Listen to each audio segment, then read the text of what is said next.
Welcome to my podcast series that speaks about all things happening in the world relating to disability and the world of work.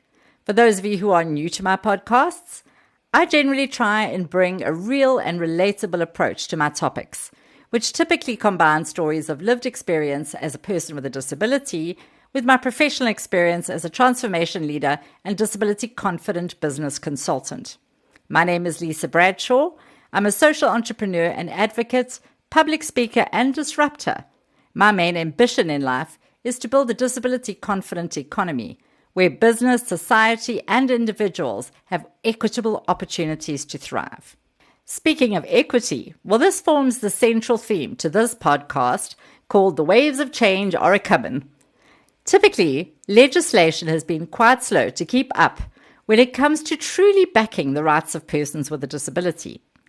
And it can feel quite frustrating, let me tell you, when the world is evolving and reshaping so rapidly, but we're still forgetting to include basic accessibility standards, which once again is going to result in unnecessary disabling barriers. It drives me bonkers. So in order to avoid despair, which one can easily feel in this game, I thought it would be a good idea today to focus on good stuff, the good stuff that is happening out there in the legislative world.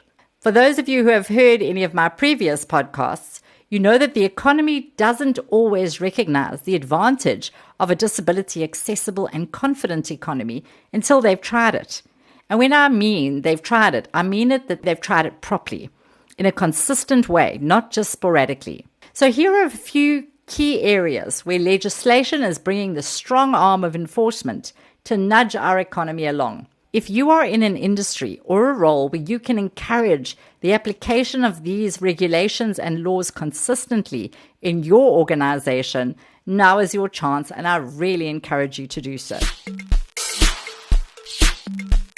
Now, before I get into some of the global disability inclusion acts that are out there, let me start off with a story about money in my cup. So there was a time where I was sitting on the side of the road waiting to be collected to be taken to work. I had my full suit on, I had my Ray-Bans on, which shows you how old I am. I had my coffee cup in my hand, and I was sitting in my wheelchair waiting for this lift. And you know, the two people walked past me and put money in my cup. And it took me a while to figure out why they were putting money in my cup, until eventually it dawned on me that they saw a person in a wheelchair. They assumed that I was begging for money on the side of the road. And it really reinforced the stereotype that people with disabilities have to rely on the charity of others in order to survive. Now, the reality is this actually is very common practice in our world right now, because we have traditionally excluded people with disabilities from economic opportunities. And so the stereotype of we must give generously to people with a disability is where this kind of assumption came from. So I cannot overemphasize how important it is to focus on legislation that provides equitable opportunities for people with disabilities to be employed, to earn their own money, and to not be financially dependent on other people. Why? Because economic independence is so hard to obtain given all the barriers. And so any legislation that helps you mitigate those barriers, remove those, and give an equitable opportunity for people to be employed and earn their own money, that is a game changer. So the Global Disability Inclusion Act, it's not actually a single, universally recognized piece of legislation, but it rather refers to a series of activities and events that are focusing on advancing disability inclusion in our economy. The Global Disability Summit 2025 was held in Berlin recently, and it builds on the Berlin Declaration on Global Disability Inclusion. The whole purpose of these series of summits and conversations is to make international development programs more inclusive. The intention is to ensure that persons with disabilities are actively involved in all decisions and actions that relate to disability inclusion. There's a key focus on requiring businesses to make workplace adjustments that remove disabling barriers and give potential employees the opportunity to bring their full value to work.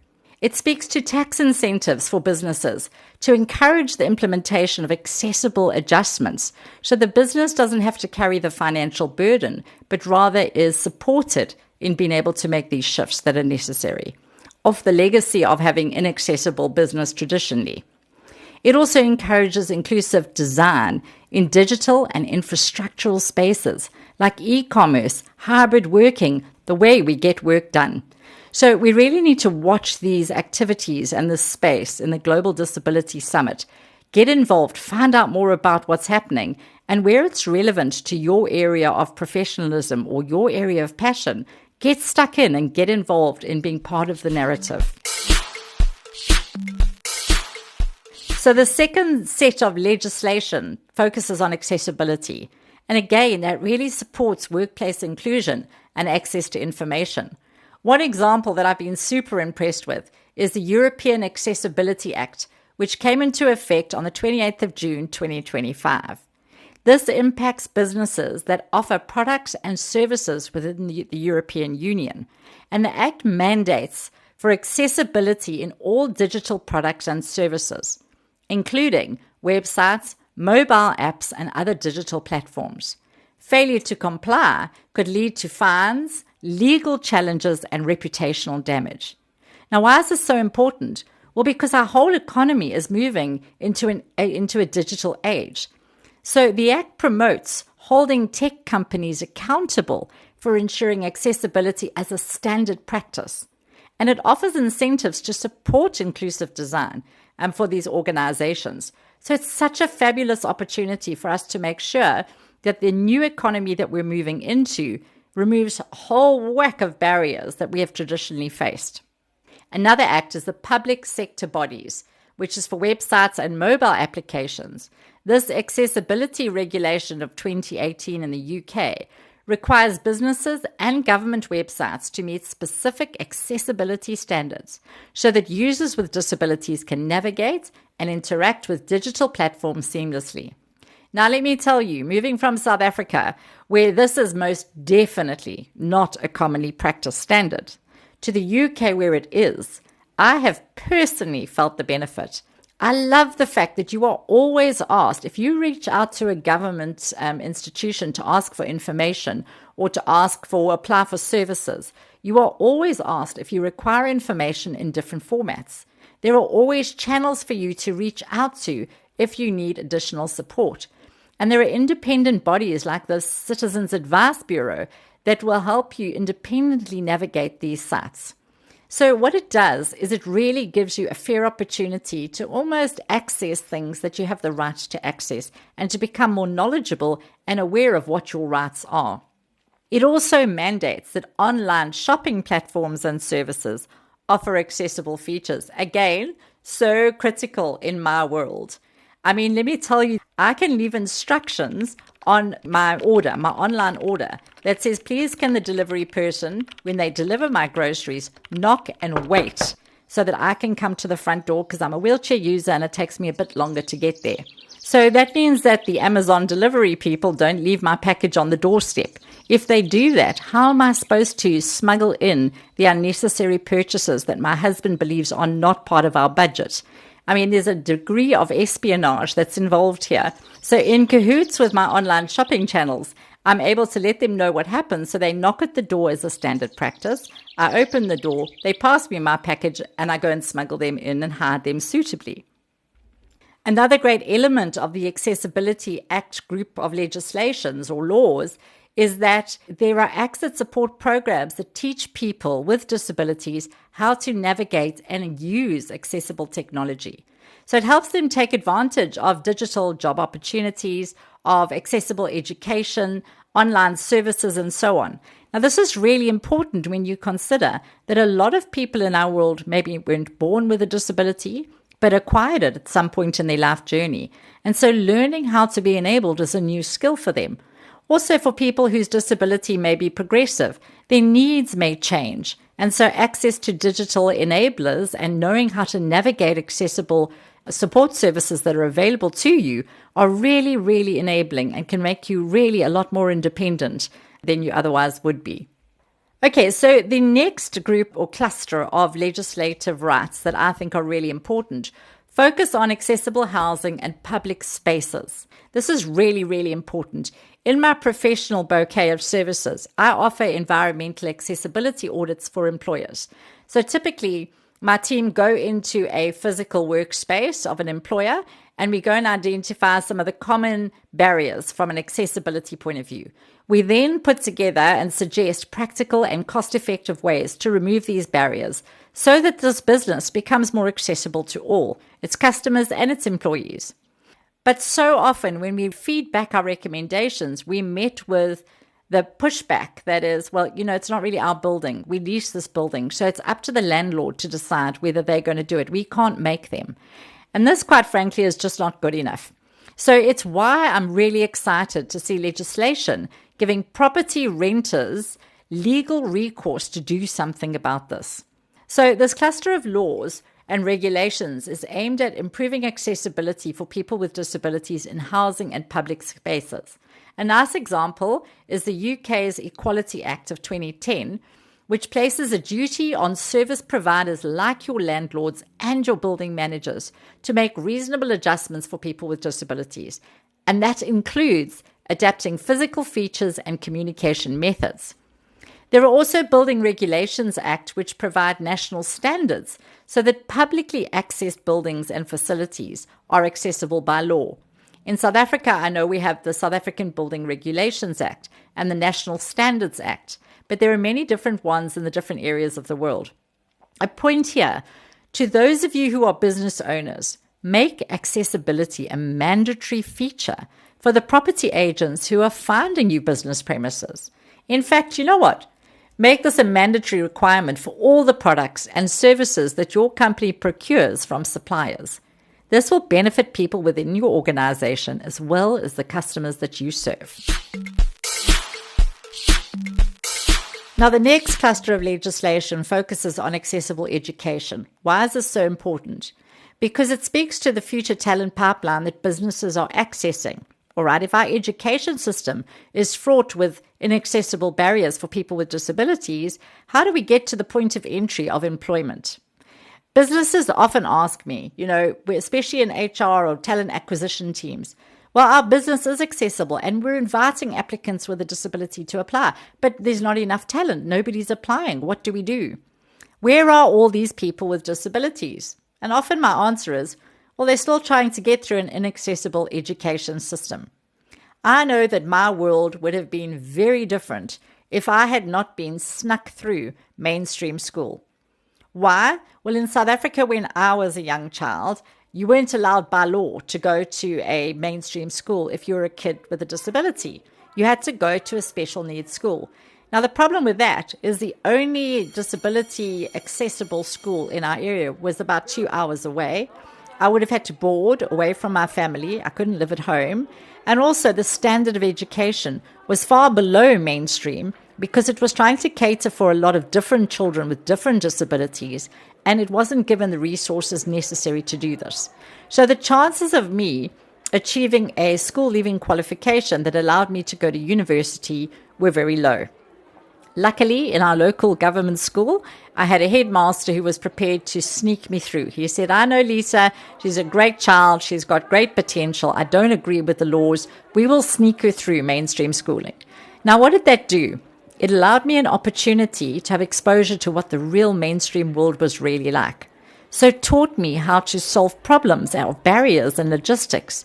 It helped me learn the skills to tackle discrimination and assumptions about my abilities. It helped me find my value and be able to work the mainstream system equitably. So access to educational laws ensure that people with disabilities are not discriminated against and have equal access to educational opportunities. It requires educational institutions to make reasonable adjustments to accommodate specific needs of children, but also to take a broader, proactive approach to removing barriers. Again, flexible methods of teaching, assistive technology, and additional facilitation and support are examples. But many parents don't even know about this legislative right. And so the right to choose whether I want my child to go to a mainstream school or to go to a specific school for kids with disabilities, a lot of people choose the recommended path of placing their children in special needs schools, which so often disable that child's prospects of being made ready for our mainstream economy. I know in South Africa, only 6% of children with disabilities that go to these designated special needs schools will achieve a school leaving qualification, which is mandatory for so many work opportunities that are available. So we really need to encourage people. Find out about the laws of education in your country. Get ready to fight for this right if you believe that your child will have a better opportunity to succeed in their life if they have access to mainstream schooling. If you are a business owner, look at supporting local mainstream schools to become more accessible and inclusive as part of your corporate social investment schemes. One idea that I had, which I've introduced to many of my clients and which they really are reaping the rewards of, is the idea that goes, if any of your employees have children with a disability, as a business, you would like to support those children in getting access to education. So that not only helps your employees feel loyal to your business, but it also helps them with some of the biggest stresses in their lives, which is, how do I look after my child and give them an equitable opportunity to thrive? And so investing by offering funding to give assistive technology to one of your employees' children who has this need, or helping them pay for a private school, which is more accessible and which is what they need, or get a facilitator to help them. These are really good ways that you can build this future talent pipeline. The philosophy of accessible learning must also apply to your skills development strategies within your business as well.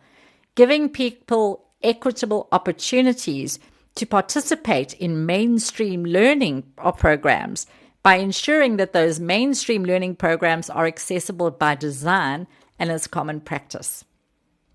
Now, all of these legislative changes, when fully implemented, they will create a more inclusive and accessible economic environment for people with disabilities.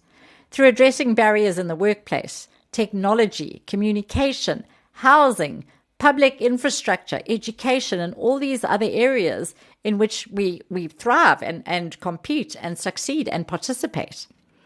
It's a really strong push when legislation is enforced because it helps integrate disability inclusion into every aspect of society, ensuring that people with disabilities can fully participate in the economic, digital, and social spheres. My hope is that the enforcement of this legislation, this will start to help businesses recognize how universal and accessible design in everything that we do not only benefits people with a disability, but everybody, as all of us are disabled by barriers at some point in our lives, and all of us have different preferences in how we can deliver our best value. So whether we are business owners, consumers, suppliers, employees, or parents, a collective awareness that expecting disability accessibility in our economy and in our education is not a request. It is a right backed by law. This is critical for us to bring this legislation to life so that we can help people be accountable, hold people accountable for their role in making sure that this is common practice. So on the days where I get to sit in the warmth of my home office, on my laptop, which has been set up for my specific needs, appreciating the fact that I've hopefully been able to influence you in some way, which might spark an idea or passion to do something that ensures that these rights become common practice in our everyday lives. I'm comfortable in the knowledge that on that day, I didn't have to wrangle with my rain poncho to get into the office. I'm grateful for the fact that technology allows me to speak to you at different times and at your convenience. And I'm thankful for the fact that for each of us that become aware of our own rights and go out there to do something to make them applicable to everybody, that we've created a ripple of change that becomes a sustainable practice. Now, I've spoken quite generally about the different laws and regulations. If you would like more specific information about the relevant laws or best practice guidelines in your country or your specific context, please reach out to me at Lesa, that's Lesa, lesa@bradshawlaroo.co.za, or you can get hold of me through my website, bradshawlaroo.co.za, or lisabradshawinternational.com. Well, that's my message for today. I hope it's been valuable. Look out for more of my podcasts to come.